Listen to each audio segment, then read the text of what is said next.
ನಮಸ್ಕಾರ ಕಾರ್ಯಕ್ರಮಕ್ಕೆ ಸ್ವಾಗತ. ನಾನು ಶಕುಂತಲಾ ಭೂಷಣ್. ಒತ್ತಡದ ಜೀವನ, ಬದಲಾಗ್ತಾ ಇರುವ ಜೀವನ ಶೈಲಿ, ಜನರಿಗೆ ನೂರಾರು ಆರೋಗ್ಯ ಸಮಸ್ಯೆ. ಯಾವ ಸಮಸ್ಯೆಗೆ ಯಾವ ಚಿಕಿತ್ಸೆ ಎನ್ನುವುದೇ ದೊಡ್ಡ ಚಿಂತೆ. ಇಂತಹ ಸಮಸ್ಯೆ ಇರೋರಿಗೆ ಒಂದೇ ವೇದಿಕೆಯಲ್ಲಿ ಸಿಗುತ್ತೆ ಉತ್ತರ.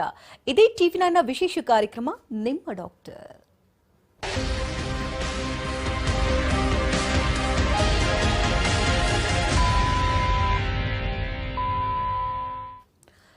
ಬದಲಾಗ್ತಾ ಇರುವಂತಹ ಜೀವನ ಶೈಲಿ ಮತ್ತು ಆಹಾರ ಕ್ರಮದಿಂದ ಅನೇಕ ರೀತಿಯ ಆರೋಗ್ಯ ಸಮಸ್ಯೆಗಳು ಪ್ರತಿಯೊಬ್ಬರನ್ನ ಬೆಂಬಿಡದೆ ಕಾಡ್ತಾ ಇದೆ. ಇತ್ತೀಚಿನ ದಿನಮಾನಗಳಲ್ಲಿ ಇನ್ಫರ್ಟಿಲಿಟಿ ಅನ್ನುವಂತಹ ಸಮಸ್ಯೆ ಹೆಚ್ಚಾಗ್ತಾ ಇದೆ. ಹಾಗಾದ್ರೆ ಈ ಇನ್ಫರ್ಟಿಲಿಟಿ ಸಮಸ್ಯೆ ಹೆಚ್ಚಾಗೋದಕ್ಕೆ ಕಾರಣಗಳಾದ್ರೂ ಏನು? ಇನ್ಫರ್ಟಿಲಿಟಿ ಬಂದ ನಂತರದಲ್ಲಿ ಯಾವ ರೀತಿಯ ಚಿಕಿತ್ಸಾ ವಿಧಾನಗಳ ಮೂಲಕ ಮಕ್ಕಳನ್ನ ಪಡ್ಕೊಳ್ಬಹುದು? ಇನ್ನು ಲ್ಯಾಪ್ರೋಸ್ಕೋಪಿ ಮತ್ತು ಹಿಸ್ಟ್ರೋಸ್ಕೋಪಿಯ ಮಹತ್ವ ಎಂಥದ್ದು? ಇನ್ನು ಪಿಸಿಒಡಿ ಸಮಸ್ಯೆಯಿಂದ ಬಳಲ್ತಾ ಇದ್ರೆ ಅದಕ್ಕೆ ಚಿಕಿತ್ಸೆಯನ್ನ ಯಾವ ರೀತಿ ಪಡ್ಕೊಳ್ಬೇಕು? ಇದೆಲ್ಲದರ ಬಗ್ಗೆ ಮಾಹಿತಿಯನ್ನ ಕೊಡೋದಕ್ಕೆ ಗರ್ಭಗುಡಿ IVF ಸೆಂಟರ್ನ ಅಸಿಸ್ಟೆಂಟ್ ಮೆಡಿಕಲ್ ಡೈರೆಕ್ಟರ್ ಆಗಿರ್ತಕ್ಕಂಥ ಡಾಕ್ಟರ್ ಚೈತ್ರ ಅವರು ನಮ್ಮೊಂದಿಗಿದ್ದಾರೆ. ಬನ್ನಿ ಅವನ ಕಾರ್ಯಕ್ರಮಕ್ಕೆ ವೆಲ್ಕಮ್ ಮಾಡೋಣ. Welcome to the show. Thank you. ತುಂಬಾ ಜನರಿಗೆ ಅಂದ್ರೆ ಈಗ ಸಾಮಾನ್ಯವಾಗಿ ಇನ್ಫರ್ಟಿಲಿಟಿ ಸಮಸ್ಯೆಯಿಂದ ಬಳಲ್ತಾ ಇರೋರಿಗೆ ಈ ಲ್ಯಾಪ್ರೋಸ್ಕೋಪಿ ಟೆಸ್ಟ್ ಮಾಡಿಸ್ಕೊಂಬನ್ನಿ ಅಥವಾ ಹಿಸ್ಟ್ರೋಸ್ಕೋಪಿ ಮಾಡಿಸ್ಕೊಂಬನ್ನಿ ವೆರಿ ಕಾಮನ್ ಆಗಿ ಹೇಳ್ತಾ ಇರ್ತಾರೆ. ಬಟ್ ಇದು ಏನಕ್ಕೆ ಯೂಸ್ ಆಗುತ್ತೆ, ಇದನ್ನ ಯಾವ ರೀತಿ ಮಾಡಲಾಗುತ್ತೆ, ಇದರ ಮಹತ್ವ ಎಂಥದ್ದು, ಮಾಡಿದ ನಂತರದಲ್ಲಿ ಯಾವ ರೀತಿ ಲೈಫ್ ಸ್ಟೈಲ್ ಬ್ಯಾಲೆನ್ಸ್ ಮಾಡಬೇಕು ತುಂಬಾ ಜನ ಗೊತ್ತಿಲ್ಲ. ಹಾಗಾಗಿ ಇವತ್ತಿನ ಸಂಚಿಕೆ ಕಂಪ್ಲೀಟ್ ಆಗಿ ಅದ್ರ ಬಗ್ಗೆ ಇನ್ಫಾರ್ಮೇಶನ್ ಅನ್ನು ಕೊಡೋಣ. ಸೊ ಮೊದಲಿಗೆ ಲ್ಯಾಪ್ರೋಸ್ಕೋಪಿ ಅಂತಂದ್ರೆ ಸೊ ಲ್ಯಾಪ್ರೋಸ್ಕೋಪಿ ಅಂತಂದ್ರೆ ಇಂಟರ್ನಲ್ ಆರ್ಗನ್ಸ್ ಆಫ್ ಹೆಂಗಸರದ್ದು ಇಂಟರ್ನಲ್ ಆರ್ಗನ್ಸ್ ಎಲ್ಲ ನಾರ್ಮಲ್ ಆಗಿದೆಯಾ ಅಂತ ಚೆಕ್ ಮಾಡೋದೊಂದು ಡಯಾಗ್ನೋಸ್ಟಿಕ್ ಪ್ರೊಸೀಜರ್. ಸೊ ನಾರ್ಮಲಿ ಏನಂದ್ರೆ ಫಸ್ಟ್ ಟೈಮ್ ಪೇಷಂಟ್ ಬಂದಾಗ ಆ ಹೆಂಗಸಿನ ಒಂದು ಅಲ್ಟ್ರಾಸೌಂಡ್ ಮಾಡ್ತೀವಿ. ಸೊ ಪೆಲ್ವಿಕ್ ಅಲ್ಟ್ರಾಸೌಂಡ್ ಅಂತ ಏನ್ ಕರಿತೀವಿ. ಸೊ ಅದ್ ಮಾಡಿದಾಗ ನಮ್ಗೊಂದು ಪಿಕ್ಚರ್ ಸಿಗುತ್ತೆ, ಗರ್ಭಕೋಶ ಹೇಗಿದೆ, ಅದ್ರ ಇಂಟರ್ನಲ್ ಕ್ಯಾವಿಟಿ ಹೇಗಿದೆ, ಒಂದು ಟ್ಯೂಬ್ ತುಂಬಾ ಹಾಳಾಗಿ ನೀರ್ ತುಂಬಿದ್ರೆ ಸ್ಕ್ಯಾನ್ ಅಲ್ಲಿ ಗೊತ್ತಾಗುತ್ತೆ, ಅಂಡಾಶಯದಲ್ಲಿ ಏನಾರ ತೊಂದರೆ ಇದೆಯಾ ಅನ್ನೋದು ಒಂದು ಅಂದಾಜು ಸಿಗುತ್ತೆ. ಸೊ ಇದ್ರ ಮೇಲೆ ಬೇರೆ ಎಲ್ಲ ಇನ್ವೆಸ್ಟಿಗೇಷನ್ಸ್ ಮಾಡಿದಾಗ ಸೊ ನಾವು ಪ್ರಾಬಬಲಿ ಪೆಲ್ವಿಕ್ ಕ್ಯಾವಿಟಿ ಅಂತ ಏನ್ ಹೇಳ್ತೀವಿ, ಇದರಲ್ಲಿ ಸಮಸ್ಯೆ ಇದೆ ಅಂತ ಅಂದಾಜ್ ಸಿಕ್ಕಿದಾಗ ಈ ಡಯಾಗ್ನೋಸ್ಟಿಕ್ ಲ್ಯಾಪ್ರೋಸ್ಕೋಪಿ ಅಂತ ಅವ್ರಿಗೆ ಸಜೆಸ್ಟ್ ಮಾಡ್ತೀವಿ. ಸೊ ನಾರ್ಮಲಿ ಪೇಷಂಟ್ಸ್ ಏನ್ ಅನ್ಕೊಂತಾರೆ ಅಂತಂದ್ರೆ ಇನ್ಫರ್ಟಿಲಿಟಿ ಸೆಂಟರ್ಗೆ ಹೋದಾಗ IUI ಅಥವಾ IVF ಇವ್ ಎರಡೇ ಚಿಕಿತ್ಸೆ ಕೊಡೋದು, ಇದು ಬಿಟ್ರೆ ಬೇರೆ ತರದ್ ಏನು ಇರೋದಿಲ್ಲ ಅನ್ನೋದು ಅವ್ರ ಹತ್ರ ಮಿಸ್ಕನ್ಸೆಪ್ಷನ್ ಇರುತ್ತೆ. ಸೊ ಈ ಡಯಾಗ್ನೋಸ್ಟಿಕ್ ಲ್ಯಾಪ್ರೋಸ್ಕೋಪಿ ಮಾಡಿದಾಗ ನಮ್ಗೊಂದು ಐಡಿಯಾ ಸಿಗುತ್ತೆ ಇವ್ರಿಗೆ ಏನ್ ಸಮಸ್ಯೆ ಇರ್ಬೋದು ಅಂತ.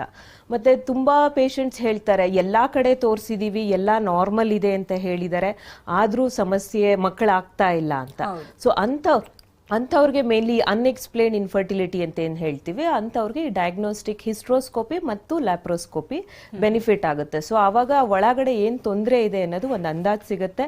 ಸೊ ಅದ್ರ ಪ್ರಕಾರ ಟ್ರೀಟ್ಮೆಂಟ್ ಕೊಟ್ಟಾಗ ಎಷ್ಟೋ ಪೇಷಂಟ್ಸ್ಗೆ ನ್ಯಾಚುರಲ್ ಆಗಿ ಕನ್ಸೀವ್ ಆಗುತ್ತೆ. ಹಿಸ್ಟ್ರೋಸ್ಕೋಪಿ ಅಂತಂದ್ರೆ ಇದು ಯಾವಾಗ ಮಾಡ್ಲಾಗುತ್ತೆ? ಸೊ ನಾರ್ಮಲಿ ಏನಂದ್ರೆ ಲ್ಯಾಪ್ರೋಸ್ಕೋಪಿ ಹಿಸ್ಟ್ರೋಸ್ಕೋಪಿ ಒಂದೇ ಸತಿ ಮಾಡ್ತೀವಿ. ಪೇಷಂಟ್ಗೆ ಅನೆಸ್ಥೀಶಿಯಾ ಕೊಟ್ಟಾಗ ಈ ಕ್ಯಾಮ್ರಾ ಕೆಳಗಡೆಯಿಂದ ಗರ್ಭಕೋಶದ ಒಳಗಡೆ ಹೋಗಿ ಅದ್ರ ಕ್ಯಾವಿಟಿನ ವಿಜುವಲೈಸ್ ಮಾಡುತ್ತೆ. ಅಂದ್ರೆ ಈ ಮಗು ಹುಟ್ಟ ಜಾಗ ಏನಿದೆ ಅದು ಕರೆಕ್ಟ್ ಆಗಿದೆಯಾ ಅಥವಾ ಅದರಲ್ಲಿ ಒಳಗಡೆ ಏನಾರ ಇನ್ಫೆಕ್ಷನ್, ಈಗ ಇಂಡಿಯಾನಲ್ಲಿ TB ಅನ್ನೋ ಸಮಸ್ಯೆ ತುಂಬಾ ಇರುತ್ತೆ. ಸೊ ಗರ್ಭಕೋಶದ ಒಳಗಡೆ ಪದ್ರ ಏನಾದ್ರೂ ಹಾಳಾಗಿದ್ಯಾ ಅಥವಾ ದುರ್ಮಾಂಸ ಏನಾದ್ರೂ ಬೆಳ್ಕೊಂಡಿದ್ಯಾ, ಫೈಬ್ರಾಯ್ಡ್ಸ್ ಅಂತ ಕರಿತೀವಿ, ಪಾಲಿಪ್ಸ್ ಅಂತ ಕರಿತೀವಿ. ಸೊ ಈ ತರ ಒಳಗಡೆ ಏನಾದ್ರೂ ಸಮಸ್ಯೆಗಳಿದೆಯಾ ಅನ್ನೋದು ಈ ಹಿಸ್ಟ್ರೋಸ್ಕೋಪಿನಲ್ಲಿ ಗೊತ್ತಾಗುತ್ತೆ. ಸೊ ಇಂಥ ಸಮಸ್ಯೆ ಇರೋರ್ಗೆ ಈ ಹಿಸ್ಟ್ರೋಸ್ಕೋಪಿ ಅದೇ ಸಿಟ್ಟಿಂಗ್ ಅಲ್ಲಿ ಕರೆಕ್ಷನ್ ಕೂಡ ಮಾಡಬಹುದು. ಅಂದ್ರೆ ಏನ್ ಸಮಸ್ಯೆ ಇದೆಯೋ ಅದನ್ನ ಇಮಿಡಿಯೇಟ್ ಕರೆಕ್ಟ್ ಮಾಡಿದಾಗ ಅವ್ರಿಗೆ ನ್ಯಾಚುರಲ್ ಆಗಿ ಮಕ್ಕಳಾಗುತ್ತೆ. ಸೊ ಈ ಪ್ರೊಸೀಜರ್ ಮುಗಿಸಿ ಹೊಕ್ಕಳಿಂದ ಮತ್ತೆ ಒಂದು ಕ್ಯಾಮ್ರಾ ಹೋಗಿ ಸರ್ಫೇಸ್ ಯುಟ್ರಸ್ ಹೇಗಿದೆ, ಟ್ಯೂಬ್ಸ್ ಹೇಗಿದೆ, ಟ್ಯೂಬ್ ಓಪನ್ ಇದೆಯಾ, ಅಂಡಾಶಯ ಅದ್ರ ಕರೆಕ್ಟ್ ಜಾಗದಲ್ಲಿ ಕೂತಿದ್ಯಾ, ಅದು ಸರಿಯಾಗಿ ಕೆಲಸ ಮಾಡ್ತಾ ಇದೆಯಾ ಅಂತ ಒಂದು ಅಂದಾಜು ಸಿಗುತ್ತೆ. ಸೊ ಈ ಪ್ರೊಸೀಜರ್ಗೆ ಹಿಸ್ಟ್ರೋ ಮತ್ತೆ ಲ್ಯಾಪ್ರೋಸ್ಕೋಪಿ ಅಂತ ಕರಿತೀವಿ. ಈಗ ಸಾಮಾನ್ಯವಾಗಿ ಈಗ ಹೆಣ್ಮಕ್ಳಲ್ಲಿ ಮುಟ್ಟಿನ ಸಮಸ್ಯೆಗಳ ಸರ್ವೇ ಸಾಮಾನ್ಯ, ವೆರಿ ಕಾಮನ್ ಆಗಿ ನೋಡ್ತಾ ಇರ್ತೀವಿ. ತುಂಬಾ ಜನರಿಗೆ ಈಗ 28 ದಿನಕ್ಕಿಂತ ಮುಂಚಿತವಾಗಿ ಆಗ್ತಾ ಇರುತ್ತೆ. ತುಂಬಾ ಜನಕ್ಕೆ 1.5 ತಿಂಗಳು, 2 ತಿಂಗಳು, 3 ತಿಂಗಳು ಈ ತರ ಆಗ್ತಾ ಇರುತ್ತಲ್ಲ. ಸೊ ಈ ಸಂದರ್ಭದಲ್ಲಿ ನಾವು ವೈದ್ಯರನ್ನ ಭೇಟಿ ಮಾಡಿದ್ರೆ ಮುಂದೆ ಆಗಬಹುದಾದಂತ ದೊಡ್ಡ ತೊಂದರೆಗಳು ಕಡಿಮೆ ಆಗುತ್ತಾ? ಏನ್ ಹೇಳ್ತೀರಿ? ಖಂಡಿತ. ಯಾಕೆಂತಂದ್ರೆ ನಾರ್ಮಲಿ 28ರಿಂದ 32 ದಿನಕ್ಕೆ ಋತುಚಕ್ರ ಇರಬೇಕು. ಸೊ ಕಡಿಮೆ ಇದ್ದು ಅಥವಾ ಜಾಸ್ತಿ ಇದ್ರೆ ಸೊ ಫಸ್ಟ್ ಬೇಸಿಕ್ ಆಗಿ ಹಾರ್ಮೋನ್ ಎವ್ಯಾಲ್ಯೂಯೇಷನ್ ಮಾಡಿರ್ತೀವಿ. ಸೊ ಅದರಲ್ಲಿ ಏನ್ ಸಮಸ್ಯೆ ಇದೆ ಅಂತ ಒಂದು ಅಂದಾಜ್ ಸಿಗುತ್ತೆ. ಇನ್ನು ಕೆಲವರಿಗೆ ಈ ತರ ಈ PCOD ಸಮಸ್ಯೆ ಇರುತ್ತೆ. ಸೊ PCOD ಸಮಸ್ಯೆ ಇದ್ದಾಗ ತುಂಬಾ ಲೇಟ್ ಆಗಿ ಋತುಚಕ್ರ ಬರೋದು ಅಥವಾ ಒಂದೇ ತಿಂಗಳಲ್ಲಿ 2 ಸತಿ ಆಗೋದು. ಸೊ ಈ ತರ ಎಲ್ಲ ಸಮಸ್ಯೆಗಳು ಸ್ಕ್ಯಾನ್ ಅಲ್ಲೇ ಡಯಾಗ್ನೋಸ್ ಆಗುತ್ತೆ. ಬಟ್ ಲ್ಯಾಪ್ರೋಸ್ಕೋಪಿ ಮಾಡಿ ಕೆಲವು ಟ್ರೀಟ್ಮೆಂಟ್ಸ್, ಓವೇರಿಯನ್ ಡ್ರಿಲ್ಲಿಂಗ್ ಅಂತ ಬರುತ್ತೆ. ಸೊ ಈ ತರ ಕೊಟ್ಟಾಗ ಅವ್ರಿಗೆ ಸೈಕಲ್ ಕರೆಕ್ಷನ್ ಮಾಡೋ ಚಾನ್ಸಸ್ ಇರುತ್ತೆ. ಮತ್ತೆ ಪದೇ ಪದೇ ಪೀರಿಯಡ್ ಆಗೋದು, ಎಕ್ಸೆಸಿವ್ ಬ್ಲೀಡಿಂಗ್ ಆಗೋದು, ತುಂಬಾ ಹೊಟ್ಟೆ ನೋವು ಬರೋದು ಋತುಚಕ್ರ ಆದಾಗ. ಸೊ ಈ ತರ ಇದ್ದಾಗ ಲ್ಯಾಪ್ರೋಸ್ಕೋಪಿ ಸ್ಕ್ಯಾನ್ ಅಲ್ಲಿ ಒಂದು ಅಂದಾಜ್ ಸಿಗುತ್ತೆ. ಲ್ಯಾಪ್ರೋಸ್ಕೋಪಿ ಮಾಡಿದಾಗ ಆಕ್ಚುಲಿ ಆಕೆಗೆ ಏನ್ ಸಮಸ್ಯೆ ಇದೆ, ಎಂಡೋಮೆಟ್ರಿಯೋಸಿಸ್ ಅಂತ ಏನಾದ್ರೂ ಸಮಸ್ಯೆ ಇದೆಯಾ ಅಥವಾ ಒಳಗಡೆ ಏನಾರ ಇನ್ಫೆಕ್ಷನ್ ಆಗಿದೆಯಾ ಅನ್ನೋದು ಗೊತ್ತಾಗುತ್ತೆ. ಸೊ ಆ ಸಮಸ್ಯೆನ ಅವ್ರನ್ನ ನಾವು ಲ್ಯಾಪ್ರೋಸ್ಕೋಪಿ ಆದ್ಮೇಲೆ ಟ್ರೀಟ್ ಮಾಡ್ಬೋದು. ಸೊ ಒಂದ್ಸರಿ ಈಗ ಲ್ಯಾಪ್ರೋಸ್ಕೋಪಿನಲ್ಲಿ ಸಮಸ್ಯೆ ಇದೆ ಅಂತ ಗೊತ್ತಾದ ನಂತರದಲ್ಲಿ ನೆಕ್ಸ್ಟ್ ಪ್ರೊಸೀಜರ್ ಹೇಗೆ? ಅದು ಸೇಮ್ ಸೆಟ್ಟಿಂಗ್ ಅಲ್ಲೇ ಅದನ್ನ ಕರೆಕ್ಟ್ ಮಾಡ್ಬೋದು. ಸೊ ನಾನು ಆಗ್ಲೇ ಹೇಳ್ದಂಗೆ ಪೆಲ್ವಿಕ್ ಅಲ್ಟ್ರಾಸೌಂಡ್ ಮಾಡಿದಾಗ ಡಾಕ್ಟರ್ಸ್ಗೆ ಒಂದು ಅಂದಾಜ್ ಇರುತ್ತೆ, ನಾವ್ ಏನ್ ಎಕ್ಸ್ಪೆಕ್ಟ್ ಮಾಡ್ಬೋದು, ಲ್ಯಾಪ್ರೋಸ್ಕೋಪಿ ಏನ್ ಫೈಂಡಿಂಗ್ಸ್ ಇರ್ಬೋದು ಅಂತ. ಸೊ ಅದನ್ನ ಪೇಷಂಟಿಗೆ ನಾವು ಮುಂಚೆನೆ ಕೌನ್ಸಿಲಿಂಗ್ ಮಾಡಿ, ಸಪೋಸ್ ಟ್ಯೂಬ್ ಬ್ಲಾಕ್ ಆಗಿರ್ಬೋದು, ಈಗ HSG ಅಂತ ಟ್ಯೂಬ್ ಪರೀಕ್ಷೆ ಮಾಡ್ತಾರೆ, ಅದರಲ್ಲಿ ಏನಾದ್ರೂ ಟ್ಯೂಬ್ ಬ್ಲಾಕ್ ಆಗಿದ್ರೆ ಸೊ ಆ ಟ್ಯೂಬ್ ನ ನಾವು ಮತ್ತೆ ಪರೀಕ್ಷೆ ಮಾಡಿ ಓಪನ್ ಮಾಡ್ಬೋದು. ಸೊ ಅದನ್ನ ಲ್ಯಾಪ್ರೋಸ್ಕೋಪಿ ಪ್ರೊಸೀಜರ್ ಅಲ್ಲಿ ಆಗುತ್ತೆ. PCOD ಸಮಸ್ಯೆ ಇದೆ, ಇವರಿಗೆ ಮೊಟ್ಟೆ ಸರಿಯಾಗಿ ರಿಲೀಸ್ ಆಗ್ತಾ ಇಲ್ಲ ಅಂತ ಅಂದಾಗ ಅದು PCOD ಡ್ರಿಲ್ಲಿಂಗ್ ಅಂತ ಮಾಡ್ತೀವಿ. ಮಿಕ್ಕಿದ ಏನೇ ಇರ್ಬೋದು, TB ಡಯಾಗ್ನೋಸಿಸ್ ಇರ್ಬೋದು, ಅಥವಾ ಇನ್ಫೆಕ್ಷನ್ ಕ್ಲಿಯರಿಂಗ್ ಇರ್ಬೋದು, ಅಥವಾ ಟ್ಯೂಬ್ ಹಾಳಾಗಿದ್ರೆ ಅದನ್ನ ತೆಗಿಯೋದು, ಫೈಬ್ರಾಯ್ಡ್ಸ್, ಪಾಲಿಪ್ಸ್, ಈ ತರ ಏನೇ ಸಮಸ್ಯೆ ಇದ್ರೂ ಸ್ಕ್ಯಾನಲ್ಲಿ ಒಂದು ಅಂದಾಜು ಇರುತ್ತೆ, ಅದನ್ನ ಅದೇ ಸಿಟ್ಟಿಂಗ್ ಅಲ್ಲಿ ನಾವು ಕರೆಕ್ಟ್ ಮಾಡ್ಬೋದು.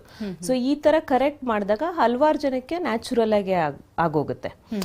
ಒಂದು ಎಕ್ಸಾಂಪಲ್ ಕೊಡ್ಬೇಕಂದ್ರೆ, ನನ್ನ ಹತ್ರ ಒಂದು ಪೇಷಂಟ್ ಎಕ್ಟೋಪಿಕ್ ಪ್ರೆಗ್ನೆನ್ಸಿ ಅಂತ ಬಂದಿದ್ರು. ಅಂದ್ರೆ ಪ್ರೆಗ್ನೆನ್ಸಿ ಆದಾಗ ಅದು ಟ್ಯೂಬ್ ಅಲ್ಲಿ ಹೋಗಿ ಕೂತ್ಕೊಂಡಿತ್ತು. ಸೊ ಲ್ಯಾಪ್ರೋಸ್ಕೋಪಿನಲ್ಲಿ ನಾವು ಟ್ಯೂಬ್ ಏನೋ ತೆಗೆದ್ವಿ, ಅದೇ ಸಿಟ್ಟಿಂಗ್ ಅಲ್ಲಿ ಹಿಸ್ಟ್ರೋಸ್ಕೋಪಿ ಮಾಡಿ ನೋಡಿದಾಗ ಅದು ಗರ್ಭಕೋಶದೊಳಗಡೆ ಸೆಪ್ಟಾ ಅಂತ ಒಂದು ತೊಂದರೆ ಇತ್ತು. ಅಂದ್ರೆ ಒಂಥರ ಗೋಡೆ ತರ ಬೆಳ್ಕೊಂಡ್ಬಿಟ್ಟಿರುತ್ತೆ. ಸೊ ಆಕೆಗೆ ಇಷ್ಟು ದಿನ ಮಕ್ಕಳಾಗ್ದಲೇ ಇರೋ ಕಾರಣಕ್ಕೆ ಅದೇ ಇತ್ತು. ಸೊ ಅದೇ ಸಿಟ್ಟಿಂಗ್ ಅಲ್ಲಿ ಆ ಸೆಪ್ಟಾನ ತೆಗೆದ್ವಿ.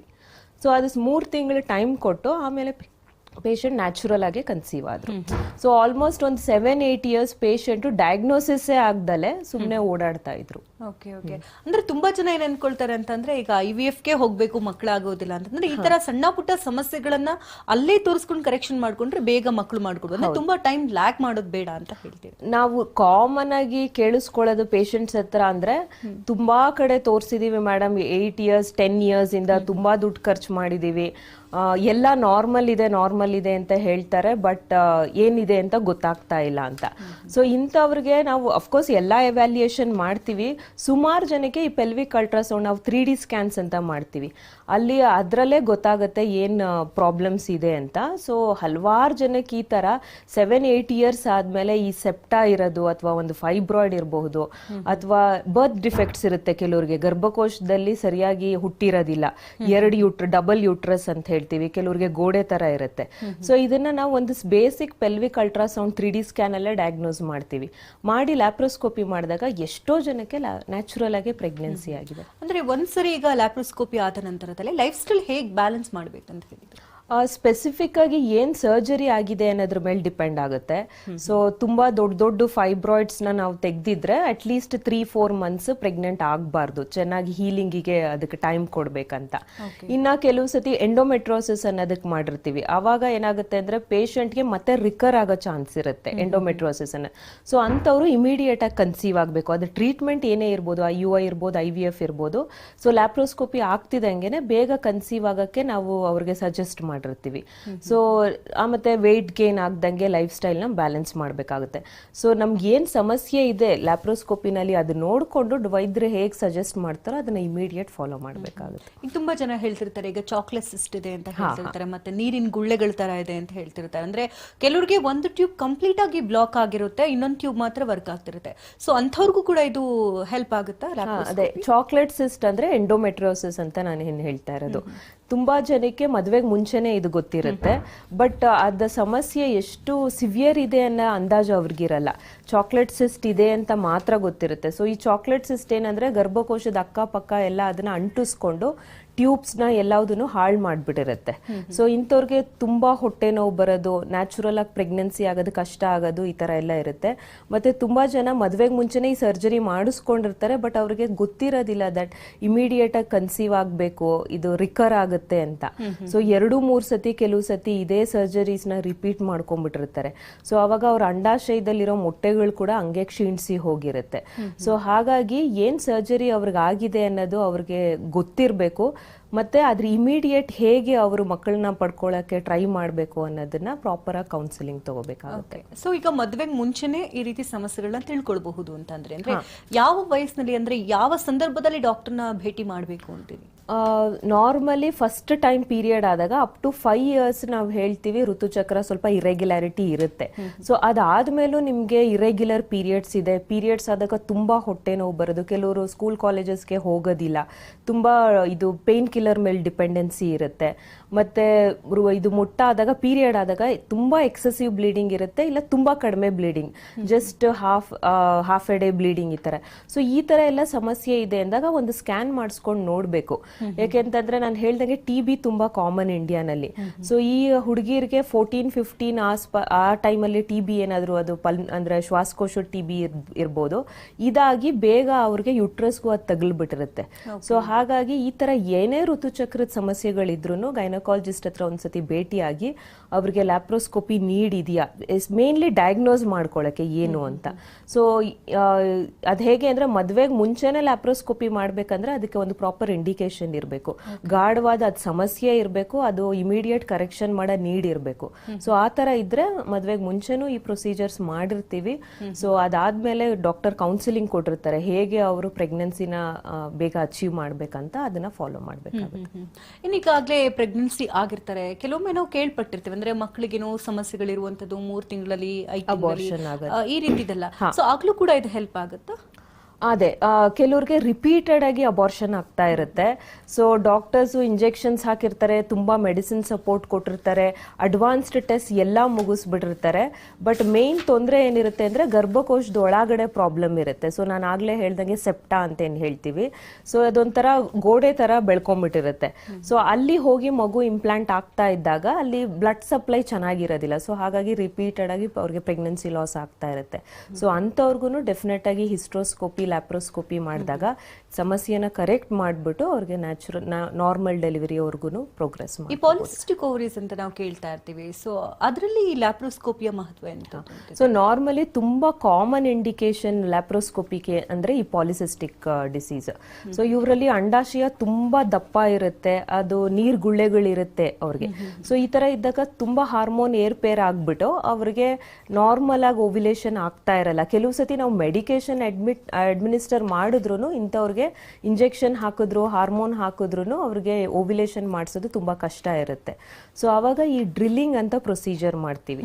ಸೊ ಲ್ಯಾಪ್ರೋಸ್ಕೋಪಿ ಮಾಡಿ ಗರ್ಭಕೋಶದ ಒಳಗಡೆ ಹೊರಗಡೆ ಎಲ್ಲ ನಾರ್ಮಲ್ ಇದೆಯಾ, ಟ್ಯೂಬ್ಸ್ ನ ಚೆಕ್ ಮಾಡಿ ಈ ಗರ್ಭಕೋಶಕ್ಕೆ ಕರೆಂಟ್ ಕೊಡ್ತೀವಿ, ಡ್ರಿಲ್ಲಿಂಗ್ ಅಂತ ಕರಿತೀವಿ.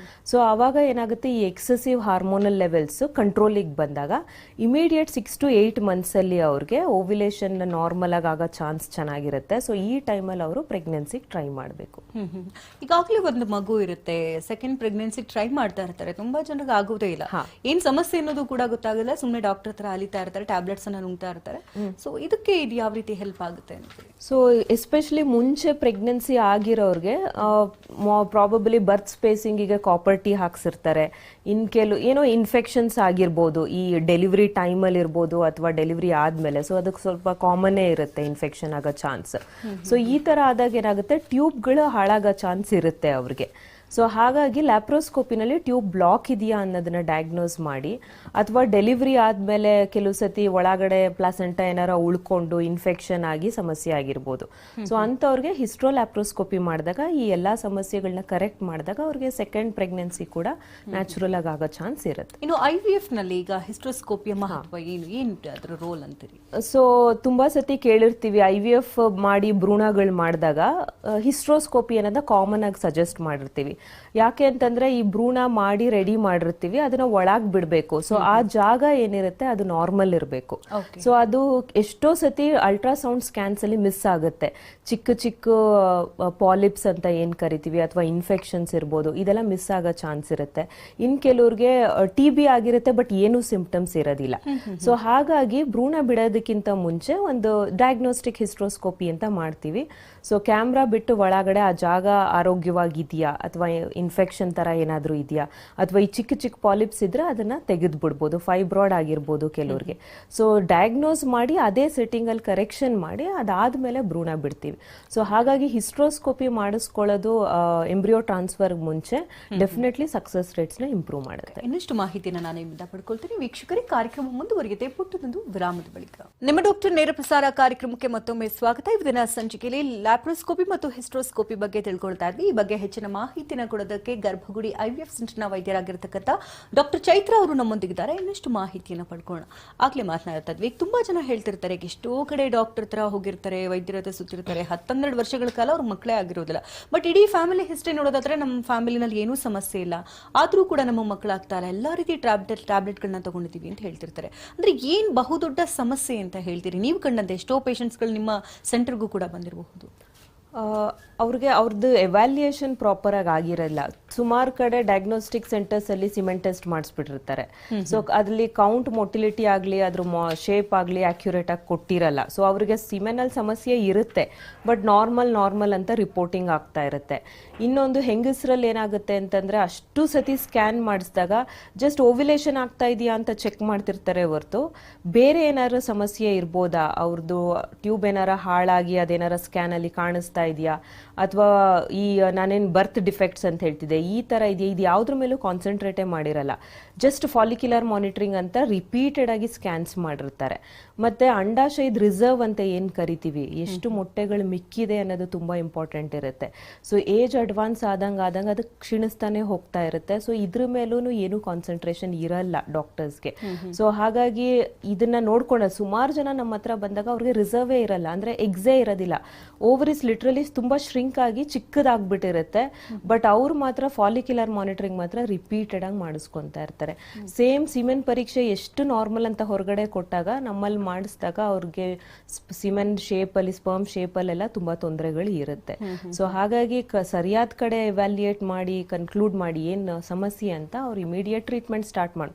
ಸೊ ಜನರಲಿ ಒಂದು ಕಪಲ್ IVF ಸೆಂಟರಿಗೆ ಬಂದು ಟ್ರೀಟ್ಮೆಂಟ್ ಸ್ಟಾರ್ಟ್ ಮಾಡಿದ್ರೆ ಏನೇ ಸಮಸ್ಯೆ ಇದ್ರೂ ನಾವು ಬ್ಯಾಕ್ ಟು ಬ್ಯಾಕ್ ಟ್ರೀಟ್ಮೆಂಟ್ ಕೊಟ್ಟಾಗ 1-2 ಇಯರ್ಸ್ ಅಲ್ಲಿ ಇವನ್ ಅವ್ರ ಬೇಸಿಕ್ ಇಂದ ಸ್ಟಾರ್ಟ್ ಮಾಡಿ IVF ಗೆ ಎಂಡ್ ಅಪ್ ಆದ್ರೂ ಅವ್ರಿಗೆ ಮಕ್ಕಳಾಗೋ ಸಾಧ್ಯತೆ ತುಂಬಾ ಚೆನ್ನಾಗಿರುತ್ತೆ.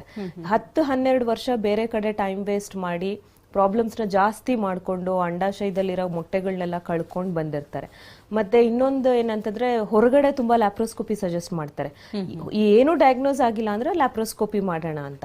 ಸೊ ಆ ಲ್ಯಾಪ್ರೋಸ್ಕೋಪಿ ಮಾಡಿದಾಗ ಸಪೋಸ್ ನೀವು ಚಾಕ್ಲೇಟ್ ಸಿಸ್ಟ್ ಅಂತ ಹೇಳ್ತಾ ಇದ್ರಿ, ಅದಕ್ಕೆ ರಿಪೀಟೆಡ್ ಆಗಿ ಸರ್ಜರಿ, ಯಾವಾಗ ಅದು ಚಾಕ್ಲೇಟ್ ಸಿಸ್ಟ್ ಆಗುತ್ತೆ ಸರ್ಜರಿ ಮಾಡೋದು, ಚಾಕ್ಲೇಟ್ ಸಿಸ್ಟ್ ಆದಾಗ ಸರ್ಜರಿ ಮಾಡೋದು. ಸೊ ಅದು ಸರ್ಜರಿ ಅದು ಪ್ರಾಪರ್ ಆಗಿ ಪಂಚರ್ ಮಾಡಿ ಅದನ್ನ ರಿಮೂವ್ ಮಾಡಬೇಕು ಕಂಪ್ಲೀಟ್ ಆಗಿ. ಅದನ್ನ ಕಂಪ್ಲೀಟ್ ಆಗಿ ರಿಮೂವ್ ಮಾಡಿದಾಗ ರಿಕರೆನ್ಸು ಕಡಿಮೆ ಇರುತ್ತೆ. ಸೊ ಸುಮಾರು ಕಡೆ ನಾವು ನೋಡಿರಂಗೆ ಪಂಚರ್ ಮಾಡಿ ಕ್ಲೀನ್ ಮಾಡ್ಬಿಡ್ತಾರೆ, ಇಲ್ಲ ಅಂಡಾಶಯಕ್ಕೆ ಕರೆಂಟ್ ಕೊಟ್ಬಿಡೋದು ಜಾಸ್ತಿ, ಅದ್ ಮತ್ತೆ ಬರಬಾರ್ದು ಅಂತ. ಸೊ ಇರೋ ನಾರ್ಮಲ್ ಮೊಟ್ಟೆಗಳಿಗೂ ಇದು ತಾಗಿ ಅವ್ರದ್ದು ತುಂಬಾ ರಿಸರ್ವ್ ಕ್ಷೀಣಿಸ್ಬಿಟ್ಟಿರುತ್ತೆ. ಸೊ ಈ ತರ ಸರಿಯಾದ ಜಾಗದಲ್ಲಿ ಲ್ಯಾಪ್ರೋಸ್ಕೋಪಿ ಆಗ್ಲಿಲ್ಲ ಅಂತಂದ್ರೆ ಅವ್ರದ್ದೇನ್ ನ್ಯಾಚುರಲ್ ಆಗಿ ಅಥವಾ ಟ್ರೀಟ್ಮೆಂಟ್ ಮೂಲಕ ಮಕ್ಕಳಾಗೋ ಚಾನ್ಸ್ ಇರುತ್ತೆ ಅದು ಕೂಡ ಕಡಿಮೆ ಆಗ್ಬಿಡುತ್ತೆ. ಈಗ ತುಂಬಾ ಕಡೆ ಫರ್ಟಿಲಿಟಿ ಸೆಂಟರ್ಗಳಂತೂ ತುಂಬಾ ಕಡೆ ಇದೆ. ಇನ್ಫರ್ಟಿಲಿಟಿ ಸಮಸ್ಯೆಯಿಂದ ಬಳಲ್ತಾ ಇರೋರು ಒಂದಲ್ಲ ಒಂದು ಸೆಂಟರ್ಸ್ಗಳಿಗೆ ಹೋಗ್ತಾ ಇರ್ತಾರೆ. ಅಂದ್ರೆ ನಿಮ್ಮ ಒಂದು ಸೆಂಟರ್ನಲ್ಲಿ ಯಾವ ರೀತಿ ಪರಿಣಿತಿ ಹೊಂದಿರತಕ್ಕಂತ ವೈದ್ಯರಿದ್ದಾರೆ ಅಂತ ಹೇಳ್ತೀರಿ? ಸುಮಾರು ಕಡೆ ಫರ್ಟಿಲಿಟಿ ಅಂತ ಹೇಳ್ತಾರೆ, ಜನರಲ್ ಆಬ್ಸ್ಟೆಟಿಷಿಯನ್, ಗೈನಕಾಲಜಿಸ್ಟ್, ಕೆಲವು ಕಡೆ ಸರ್ಜನ್ಸ್ ಕೂಡ ಈ ಟ್ರೀಟ್ಮೆಂಟ್ ನ ಮಾಡ್ತಿರ್ತಾರೆ. ಅವ್ರಿಗೆ ಪ್ರಾಪರ್ ನಾಲೆಡ್ಜ್ ಇರೋದಿಲ್ಲ. ಓಕೆ, ಈ ತರ ಮಾಡಿದ್ರೆ ಪೇಷಂಟ್ಗೆ ಇದು ಹೇಗೆ ಅಫೆಕ್ಟ್ ಆಗಬಹುದು ಅಂತ. ಸೊ ಈ ತರ ನಾಲೆಡ್ಜ್, ಈಗ PCOD ಡ್ರಿಲ್ಲಿಂಗ್ ಕಾಮನ್ ಆಗಿ ನಾ ಎಕ್ಸಾಂಪಲ್ ಕೊಡ್ಬೇಕಂದ್ರೆ ಒಂದು 4 ಸತಿ ಪಂಚರ್ ಮಾಡ್ತೀವಿ ಅಷ್ಟೇ, ಅದಕ್ಕೆ ಇಷ್ಟೇ ಕರೆಂಟ್ ಕೊಡಬೇಕು ಅನ್ನೋದು ಇರುತ್ತೆ ಸೈನ್ಸ್ ಪ್ರಕಾರ. ಸೊ ಅದನ್ನೇ ಎಕ್ಸೆಸಿವ್ ಆಗಿ ಮಾಡ್ಬಿಟ್ಟಿರ್ತಾರೆ.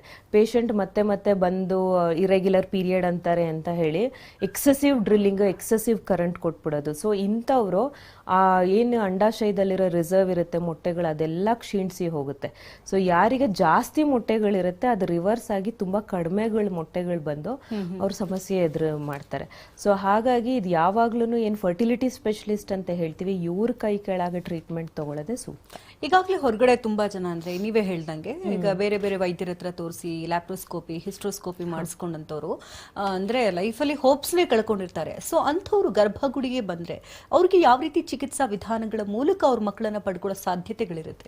ಸೊ ಯೂಶಲಿ ಒಂದ್ಸತಿ ಲ್ಯಾಪ್ರೋಸ್ಕೋಪಿ ಆಗಿದ್ರೆ ನಾವು ಅವಾಯ್ಡ್ ಮಾಡ್ತೀವಿ. ಅಂದ್ರೆ ಹಿಂದಿನ ಲ್ಯಾಪ್ರೋಸ್ಕೋಪಿನಲ್ಲಿ ಸಮಸ್ಯೆ ಕರೆಕ್ಟ್ ಆಗಿಲ್ಲ ಅಂತಂದ್ರೆ, ನಾನು ಹೇಳ್ದಂಗೆ ಈ ಬರ್ತ್ ಡಿಫೆಕ್ಟ್ಸ್ ಇರ್ಬೋದು, ಸೆಪ್ಟಾ ಅಂತ ಏನ್ ಕರಿತೀವಿ, ಸೊ ಆಗೆಲ್ಲ ಸಮಸ್ಯೆ ಇದಾಗಿಲ್ಲ ಅಂತಂದ್ರೆ ನಾವು ಅದನ್ನ ಲ್ಯಾಪ್ರೋಸ್ಕೋಪಿ ರಿಪೀಟ್ ಮಾಡ್ತೀವಿ. ಈ ಚಾಕ್ಲೇಟ್ಸ್ಗೆಲ್ಲ ರಿಪೀಟ್ ಮಾಡೋದು ಒಳ್ಳೇದಿರೋದಿಲ್ಲ. ಸೊ ಹಾಗಾಗಿ ಅವ್ರಿಗೆ ಹಿಂದೆ ಏನ್ ಟ್ರೀಟ್ಮೆಂಟ್ ಆಗಿದೆ, ಎಷ್ಟು ಸತಿ ಲ್ಯಾಪ್ರೋಸ್ಕೋಪಿ ಆಗಿದೆ, ಇದೆಲ್ಲ ನೋಡ್ಬಿಟ್ಟು ಪ್ರಾಬಬಲಿ ನೆಕ್ಸ್ಟ್ IUI ಅಥವಾ IVF ಟ್ರೀಟ್ಮೆಂಟ್ಗೆ ಅವ್ರು ಪ್ರೊಸೀಡ್ ಆಗೋದು. ಫೈನಲಿ ವೀಕ್ಷಕರಿಗೆ ಏನ್ ಹೇಳ್ತೀರಿ? ಸೊ ಲ್ಯಾಪ್ರೋಹಿಸ್ಟ್ರೋಸ್ಕೋಪಿ ಅನ್ನೋದು ಡಾಕ್ಟರ್ಸ್ ಸಜೆಸ್ಟ್ ಮಾಡಿದಾಗ ಡೆಫಿನೆಟ್ಲಿ ಎಸ್ಪೆಷಲಿ ಮೇನ್ಲಿ ಇದು ಅನ್ಎಕ್ಸ್ಪ್ಲೇನ್ ಇನ್ಫರ್ಟಿಲಿಟಿ ಅಥವಾ ತೊಂದರೆಗಳು ಸ್ಕ್ಯಾನಲ್ಲಿ ಕಾಣಿಸಿದಾಗ ಅದನ್ನ ಸಜೆಸ್ಟ್ ಮಾಡಿರೋದು.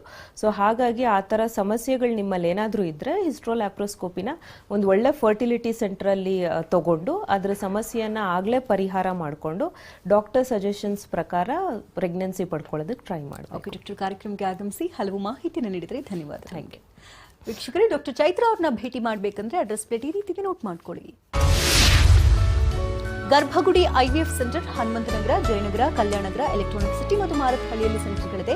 ಕಾಂಟ್ಯಾಕ್ಟ್ ನಂಬರ್ ಈ ರೀತಿದೆ: 888800000909, ಮತ್ತೊಂದು ಸಂಖ್ಯೆ 9741671113, ಮತ್ತೊಂದು ಸಂಖ್ಯೆ 9148499992. ಇನ್ನು ಹೆಚ್ಚಿನ ಡೀಟೇಲ್ಸ್ ಅನ್ನು ನೀವು ಪಡ್ಕೊಳ್ಬೇಕು ಅಂತಂದ್ರೆ www.garbhagudi.com ಗೆ ವಿಸಿಟ್ ಮಾಡಿದ್ರೆ ಹೆಚ್ಚಿನ ಡೀಟೇಲ್ಸ್ ಅನ್ನು ನೀವು ಪಡ್ಕೊಳ್ಬಹುದಾಗಿದೆ.